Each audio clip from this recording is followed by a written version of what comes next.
Assalamualaikum warahmatullahi wabarakatuh. Waalaikumsalam warahmatullahi wabarakatuh. Selamat siang. Siang Pak. Siang Pak. Bagaimana kabar kalian? Alhamdulillah. Sebelum memulai pelajaran, mari kita berdoa bersama-sama yang dipimpin oleh ketua kelas. Silakan. Mari kita mulai pelajaran pada siang hari ini dengan berdoa bersama.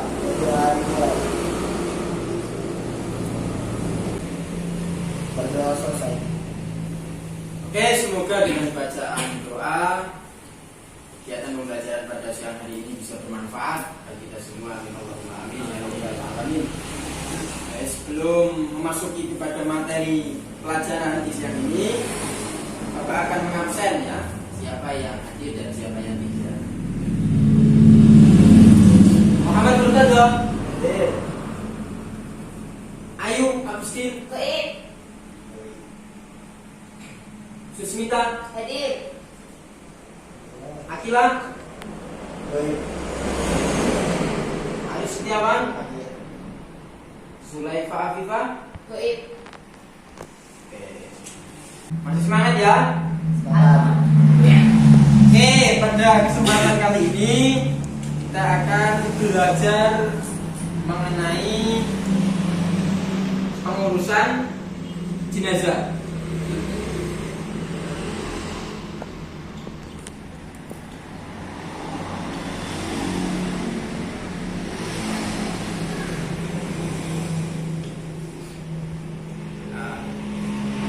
Sebelumnya Bapak mau refleksi dulu.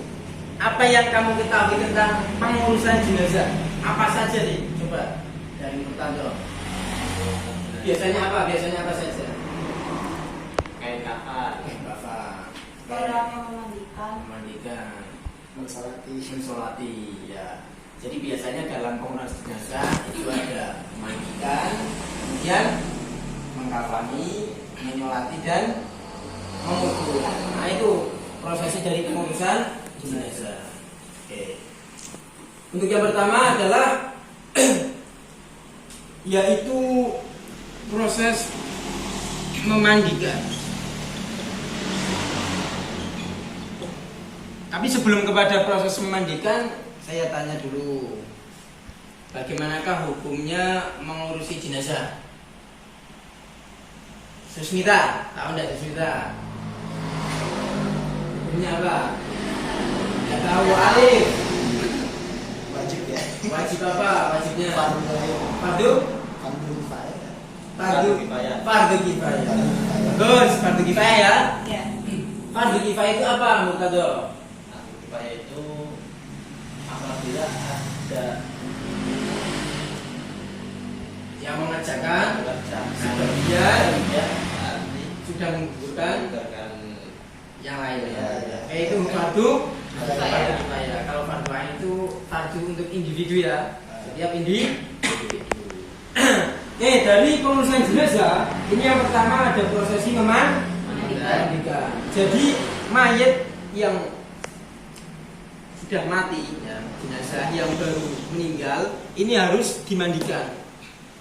Karena dia tidak bisa mandi sendiri ya, harus dimandikan. Nah, kita sebagai umat Islam, ketika saudara kita meninggal, maka harus ada yang memandikannya agar tetap suci. Nah, biasanya jenazah itu dalam keadaan kotor. Ya. Ketika nafas sudah hilang, biasanya kotoran-kotoran itu muncul dari perut. Maka dari proses memandikan ini sebelumnya kotoran harus dihilangkan, mulai dari darah.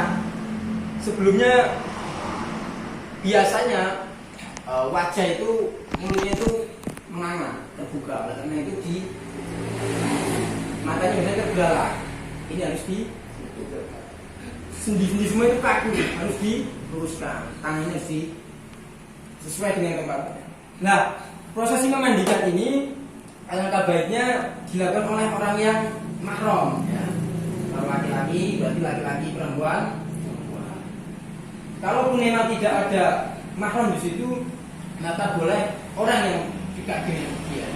Artinya apa? Jangan sampai proses memandikan ini menjadi tontonan ya. Biasanya tertutup kan tempatnya. Nah, proses memandikan di sini ada beberapa syaratnya, diantaranya menggunakan air ya, menggunakan Air. jangan menggunakan batu ya, menggunakan Air. disiram, kemudian menggunakan wangi-wangian. Sebelum menggunakan wangi-wangian, kotoran dalam si mayit harus dihilangkan, mulai dari darah, kotoran perut harus dihilangkan.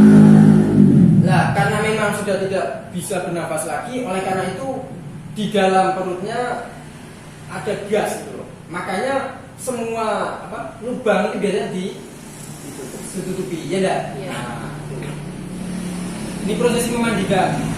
Kemudian ada yang kedua adalah setelah dimandikan mengkafani. Kalau untuk laki-laki itu 3 lapis, untuk perempuan 5 lapis. Ya, karena memang aurat dari perempuan itu lebih banyak daripada laki-laki. Oleh karena itu harus tambah lapisannya. Dari proses mengkafani ini sendiri harus ditempatkan di tempat yang tinggi ya. Biasanya itu di meja yang tinggi. Jangan diletakkan di lantai. Karena ketika diletakkan di lantai, karena jenazah biasanya cepat membusuk ya. Maka segeranya adalah untuk dimandikan dan dikafani. Jangan menunggu waktu yang lama.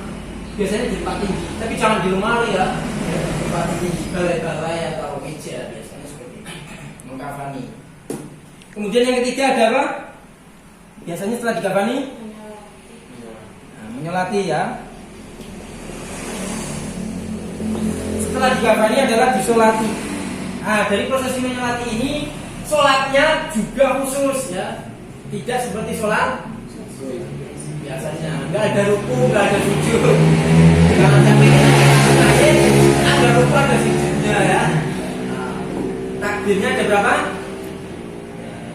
Ada 4 kali ya. Niatnya bagaimana? Sholli ala hadzal mayyiti arba'at takbiratin fardhu kifayati ilahi. Itu untuk mayit laki pakainya hadzal mayyiti. Kalau mayitnya perempuan pakainya hadhil mayyitati. Harus paham ya. Jangan sampai kita harus tahu dulu ini mayitnya laki-laki atau perempuan. Kalau salah niat gimana ya kan? Kita kan niat berniat untuk mensolati mayit ini. Kalau yang disolati ternyata laki-laki, tapi kamu niatnya perempuan, nah ini tidak sinkron ya, tidak sinkron dengan yang disolati. Makanya harus tahu niatnya, niat menyolati. Ada 4 takbir. Rukun yang pertama adalah takbir pertama adalah apa membaca apa? Ya, setelah takbiratul ihram, Allah niat di dalam hati, kemudian Allahu Akbar. Setelah itu membaca apa? Bismillahirrahmanirrahim. Amin. Setelah itu takbir lagi. Allahu Akbar. Baca apa? Allahumma shalli ala sayyidina Muhammad. Itu sedikitnya. Kalau mau ditambah ya sampai innaka hamidun majid. Setelah itu takbir ke Allahu Akbar. Baca Allahumma membaca doa untuk mayit. Nah, kembali lagi. Kalau mayit laki-laki berarti pakai dhamir hu. Allahumma fir lahu wa afi wa fa'al wa jannata asbahu. Kalau mayitnya perempuan berarti Allahumma fir. Kemudian setelah itu takbir ke empat. Allahu Akbar. Ajrahu wa la taftinul badana wa filana wa ya. Tapi doanya ada 2 kali. Disesuaikan dengan mayitnya jenazahnya. Setelah itu salam. Enggak usah ruku ya. Salam. Assalamualaikum warahmatullahi wabarakatuh. Ada tambahannya wabarakatuh ya. Ini itu membedakan antara sholat jenazah dan sholat seperti biasa sholat fardu. Kemudian yang keempat adalah apa? Mengkubur ya. Mengkubur ini harus segera mungkin. Tapi ada waktu dimakruhkan di mana di situ makruh hukumnya mengkubur mayit. Yang pertama adalah di antaranya ketika matahari hampir terbenam, itu hampir maghrib, itu baru mau mengkubur, itu makruh. Ya. Kemudian matahari pas setinggi tombak, yaitu pas ketika waktu zuhur atau waktu istiwa, itu juga makruh. Kalau bisa mencari waktu yang pas. Tapi segera, jangan sampai kita menunda-nunda, kecuali ada uzur. Ya. Misal lagi anggota jauh, anggota keluarga mau pulang tapi untuk 2 hari atau 1 hari, ditunggu tidak masalah, karena ada uzur. Tapi kalau bisa langsung dikuburkan. Pada ketika dikuburkan, semua amalan itu, semua orang-orang yang biasanya dekat dengan kita, harta kita, tetangga kita, keluarga kita, bersama kita, tetapi ketika setelah dikubur mereka meninggalkan kita. Tidak ada rumusnya orang yang mati mobilnya, hartanya ikut dikuburkan. Nah, kecuali yang hanya mengikuti ini ahli kubur, yaitu adalah amal soleh. Amal soleh ya. Maka oleh karena itu kita harus selalu mengerjakan amal soleh. Pengurusan jenazah ini harus dipahami bersama bahwasanya ini merupakan kewajiban kita sebagai umat Islam. Ketika ada tetangga kita, saudara kita meninggal, kita harus mengurusi jenazah. Oke. Memasuki materi berikutnya adalah takziah. Ini dilakukan oleh tetangga, saudara, sanak famili dan sebagainya. Ketika mendengarkan ada keluarga yang meninggal, kita sebagai umat Islam harus tergerak hatinya untuk takziah. Takziah itu maknanya secara mudahnya itu memberi hiburan kepada yang ditinggal ahli kubur ini, ya. Ketika ada yang meninggal, ahli kuburnya biasanya kan sedih, ya kan? Oke, takziah ini ya tidak memberatkan lah. Kalau Anda punya harta apa ya diberikan lah, untuk memberikan bunganya hati yang ditinggalkan. Kemudian ada materi berikutnya adalah ziarah.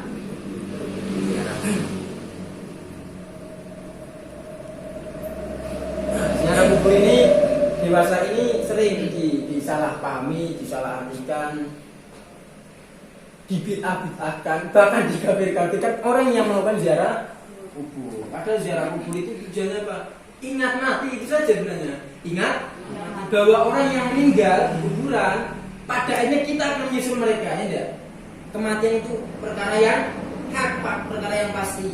Lah kita ziarah kubur itu untuk mendoakan orang yang meninggal, bukan meminta kepada orang yang. Jangan sampai kita minta pada ini loh. Kita memintanya kepada Allah, kita meminta kepada lantaran.